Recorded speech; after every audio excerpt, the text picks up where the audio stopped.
I admire these people, but unfortunately you cannot correct lies with more lies. For the way of thinking of contemporary man has been corrupted and conditioned by the lies and stupidities of the past 3,000 years. Try as hard as we may, we cannot confront the proverbial lies of our present life with eyes that have been themselves conditioned by lies and inconsistencies. The material that follows is really a series of individual concepts that comprise the pith of personal observation. It is not based on theoretical fancies of the mind, but on observable facts.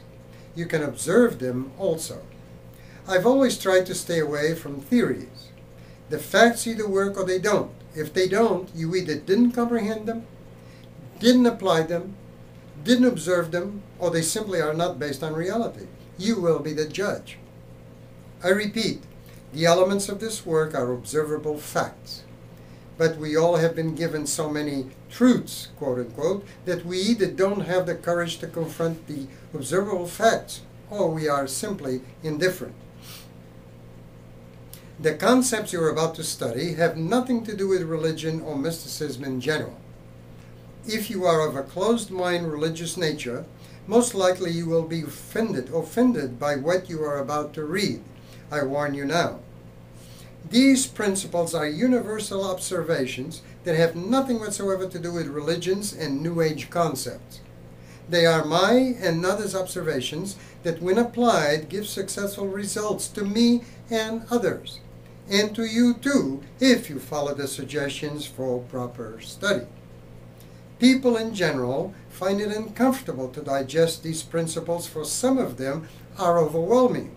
After all, if you live in a jail, if you were born in it, if you didn't know you were living in a jail, if your parents didn't know they were living in it, if no one in jail knew they were living in a jail, but you were discontent in this place, not knowing why, and many of the others who were discontent also, and someone came up to you one day and told you with proofs that you were living in a jail, you would probably be overwhelmed, astounded, and depressed. But once you got over your depression, the most natural thing would be for you to escape and claim the freedom that was rightly yours. As long as you were unknowingly a prisoner, you were discontent without knowing why and without the knowledge that you could be free. The interesting thing is that the realization of being in a trap you didn't know existed is itself the secret that solves the problem of your individual freedom. The rest, the escape itself, descends to a technical process which is simple once you have grasped the universal concepts. Thus, in the allegory above, the escapee saw the actuality of his existence. He became free through the observation of reality. Now all he needs is a tall ladder to scale the walls of the prison and succeed in freedom. This is the technical aspect.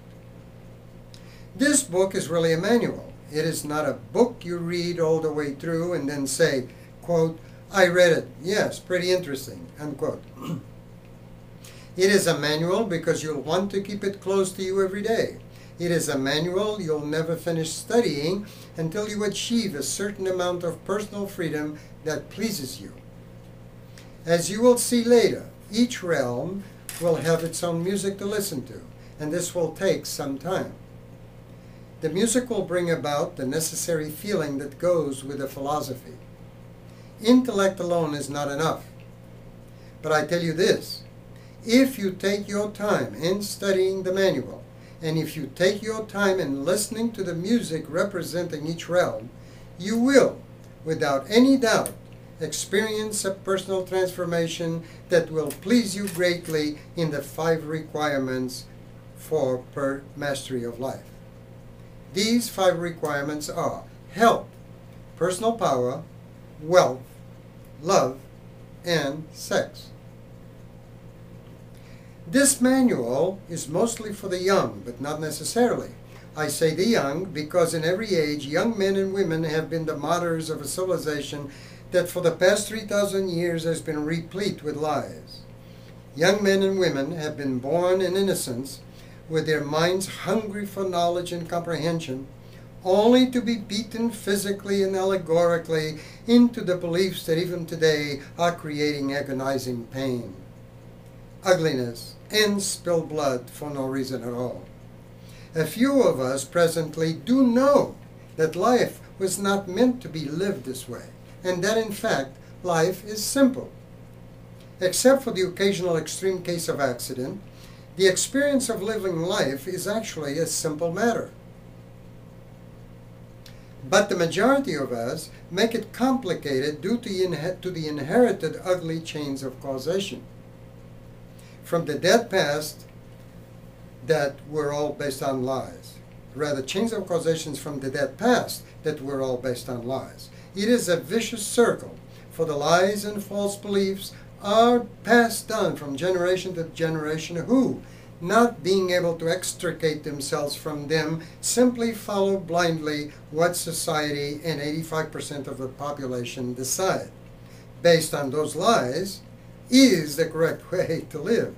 And so we have the confusion existent in the world today and the lack of ethical fiber in practically every earth plane. So this manual is directed at the young, for the older people are already too far gone. In other words, the lies are so ingrained in them that no matter how hard they try to straighten things out in the world, they can't. They only make it worse. This is an observable fact. However, many older people who are able to see this problem and engage in what is herein promulgated will reap many benefits, if not complete personal freedom. So, these older people, along with the millions of young people all over the world, will be the charter members of a new society in a new world that is based on man, woman's understanding, free from the myths and lies of the chains of causation from the dead past. And this is the road to victory. By victory, I mean winning in the game of life. One wins through exercising ruthless discipline, diligence, and ethics. One then conquers the physical universe by dealing honestly with self and reality, not contemplating his navel invoking angels. He conquered the physical universe when he achieved personal power, health, wealth, love, and sex. She is now ready to investigate what lies beyond the physical universe.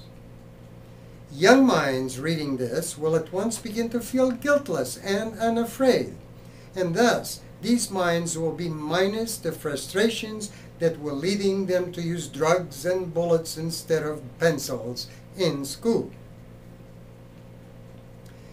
Young minds, full of the energy of the life force, and wanting to explore life on this planet to where they came for a time, become frustrated, indifferent, and then apathetic when they are suppressed continually by their parents, society, and the almighty laws which are also based on lies. They, fresh from the realm of the unborn, cannot integrate this suppression with what they are experiencing inside of themselves. And so they begin feeling guilty for even feeling alive, and so proceed to destroy their bodies and minds with every form of drug and cockeyed cult they can get their hands on. 95% of what we were told was bad isn't. And most of what is said to be bad are lies that others before us told us in order to control us. Once we see through all this, a new order of life begins. We discontinue feeling guilty and begin taking responsibility for ourselves and our own personal world. So, my friend who read this, realize that you are not bad, like they said you were. You, due to your young age, simply are seeing life from a much more evolved perspective than your contemporaries. Parents, teachers, society, the laws of the land, and the barrage of conditioning that you see and hear on TV and radio.